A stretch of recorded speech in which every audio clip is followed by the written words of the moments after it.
ওনার স্বামী হলো আবু সালামা। মজার ঘটনা খেয়াল করে শুনেন।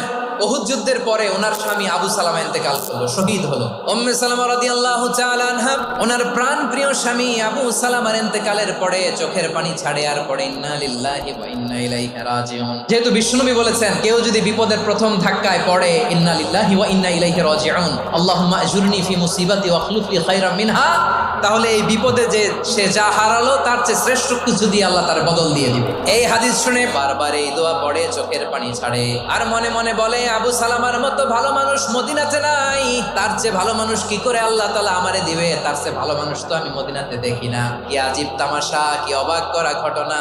কিছুদিন পরে দেখা গেল স্বয়ং বিশ্ব নবী উম্মে সালামাকে বিয়ের প্রস্তাব পাঠিয়েছে। উনি রাজি হয়ে গেলেন, বিয়ে হয়ে গেল, উনি হয়ে গেলেন উম্মুল মুমিনিন, আমাদের মা, পুরো মুসলিম উম্মার মা। চিৎকার করে বলেন আল্লাহু আকবার।